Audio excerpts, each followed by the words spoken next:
Hey class, it's Darwin here talking about this week's block activities, the search for identity. I thought I'd start out by talking about some themes that I thought were relevant from the two selections that I had: Simon versus the Homo sapiens agenda, and the outsiders. Um, so the reason I want to talk about themes is because I think the motivation to read is oftentimes very much a function of the theme that's the themes that are in the book. And these themes, the better connection that the reader can make to the story and themes, the more motivation there is to have them keep reading. So I wrote a bunch of notes about themes. So you've got the theme of who am I, who are my parents, who are my friends, what do I stand for, what do I believe, how about my friends, what do they believe, my parents, what do they believe. Um, you've got friends coming between friends, so you've got couples and friend circles and all the dynamics that happen between young adults in those situations.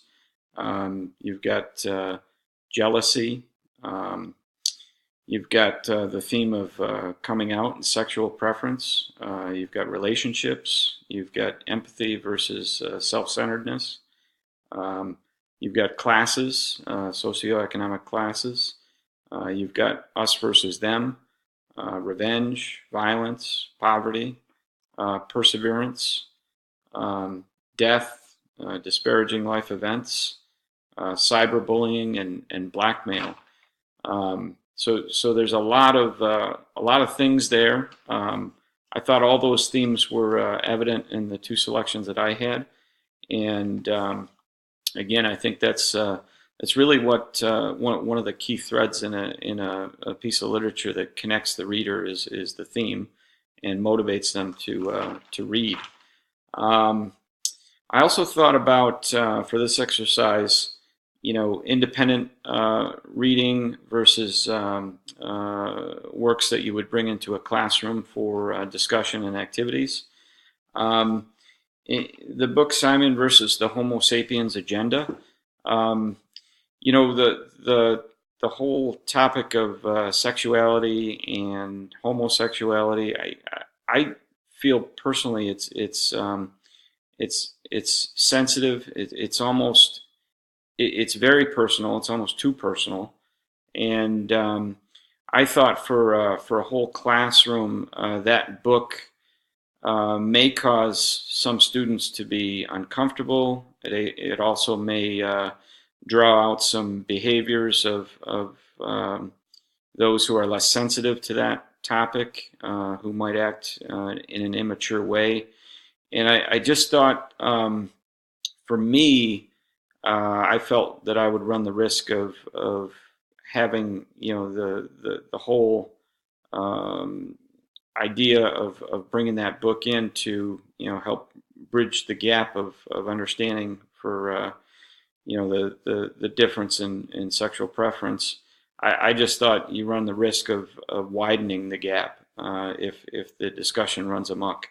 So for me personally, and I know other educators would maybe look at it differently, I would feel like I couldn't bring my own enthusiasm into the classroom for that type of selection. So I kind of felt it was more appropriate for independent read. I don't think it should be censored. I do think that when you think about high schools, you've got ninth graders through 12th graders. I think that book might be more appropriate for juniors and seniors versus freshmen and sophomores. But I struggle as I think about that because I'm not 100% sure how librarians would think about that. But those were the thoughts that I had regarding um independent read versus whole classroom read. The outsiders, on the other hand, I felt this topic of classes, you know, poverty, rich kids, poor kids. Um, I thought that theme could reach a broader audience. I felt that could really stimulate some really good discussions in classrooms. I think almost everybody can relate to what it means to be poor, perhaps through their own experiences or through their own personal experiences or through friends or others that they've met that may not be as well off. And I just felt that book offered maybe a theme that could connect more of the classroom for classroom type activities. I also thought about characters in these books, and I thought the characters were interesting. For example, in the book The Outsiders, you've got Dally, who's the big brother, and I'll read a quote later here. But Dally is he's Ponyboy's big brother. When he was in high school, he was a football player, star athlete, hung out with the Socs, knew all of them, knew what their lives were like, and he kind of had maybe a broader perspective than some of his other greaser friends. And I think because of that, he was able to maybe bridge that gap and kind of look at things from a different perspective than others in the gang, so to speak. Also, you've got Sherry in the book Outsiders. She is a Soc, but she seems to connect kind of on a more human perspective with Ponyboy. They get to know each other. They know that they're not supposed to hang out because that's the way the social classes work. But they get talking, and they talk about sunsets, and they talk about the problems that the greasers have, and Sherry shares problems that the Socs have, and they seem to find some common ground to say, hey, you know what? We're all just people, and we all got problems. They may be different problems, but maybe we should rise above this and not have some of these, things that are going on between our two groups. In the book Simon versus the Homo sapiens agenda, I think if you look at Martin's character in this book, Martin gets a tough lesson in what I would call unintended consequences, and I think he does try to blackmail Simon, and but I don't think he ever realized how damaging it can be to somebody to put something as sensitive as his sexual preferences out on social media, and he does it, and he actually knows it's wrong because he puts it out there. It's out there, who knows, maybe a couple hours, and then he erases it himself. But by the time he erases it himself, the damage has been done. Simon goes to school and he's getting bullied and picked on and harassed, and Martin's seeing this, and Martin's carrying this huge burden of guilt. He's carrying this load around, and he feels terrible about the pain he's caused to Simon, and he tries to make amends, and Simon's not having any of it because he's really pissed off. So I think you see this this kind of cyberbullying phenomena play out in real time through reading the book, and but I do think Martin's character, there's some good in him. He just has no idea how damaging what he's done was before he did it. So he learns a tough lesson. I'm going to read a few quotes, some quotes that I picked out of the books. So this one's from The Outsiders.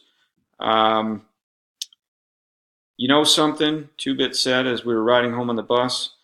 You think you could get away with murder living with your big brother and all, but Derry's stricter with you than your folks were, ain't he? Yeah, I said, but they'd raised two boys before me. Derry hasn't.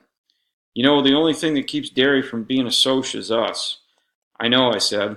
I had known him for a long time. In spite of not having much money, the only reason Derry couldn't be a Soc was us, the gang, me, and Soda. Derry was too smart to be a greaser.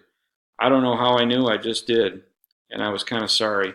So this is Pony Boy thinking about his brother, and he knows his brother is a greaser because his brother is protecting um, him and the younger and the middle brother. When things happen, Pony Boy gets jumped or by the socials, Derry feels a responsibility to retaliate because he's the big brother. And even though he knows some of these guys and actually was friends with some of these guys at his time in school. Um, Here's a quote from Simon versus the Homo sapiens. I'm a shitty friend, worse than a shitty friend, because I should be begging for Abby's forgiveness right now, and I'm not. I'm too busy wondering what exactly Martin told her, because it doesn't sound like he mentioned anything other than the blackmail. So, in this part of the book, and it's I think it's part of the theme. I mean, Simon is in this world of shit. Somebody's scathed him on Facebook, and he's up inside his own head trying to figure out what to do. In the meantime, he hasn't really been forthright with his thoughts to his friends, and they don't understand why he's acting the way he is, and he actually ends up hurting their feelings. And when his friends call him out on that, he's like, "Oh, damn! I can't believe I did that. How could I be so insensitive?" So he kind of learns that even though life's tough for him, he's still got friends around him, friends to support him, but he needs to share more with them so that they can help each other. As far as assessment opportunities, I thought about literature circles. There's a whole bunch of prompting questions that you could use for students to think about the books that they chose. Which character can you connect with the most and why? How are the two characters different? How are they alike? What events and people cause the main character to change? There's a lot of lit circles that you could do there. Also, I thought you could do an exercise where you profile one of the main characters in these books. You could start with a circle. Half the circle is internal traits. Half the circle is external traits. So internal is what do they show to just a certain few, just their close friends, and external is what are the things that are obvious. And you could actually have students start this exercise by doing analysis on themselves, and you as a teacher would guide them through that, and then they would do the same thing for a novel that they read, where they break down internal characteristics of a character and external, and they go into the text, provide supporting details, think deeply about it. So I know I'm over my time, and I apologize, but thank you for listening.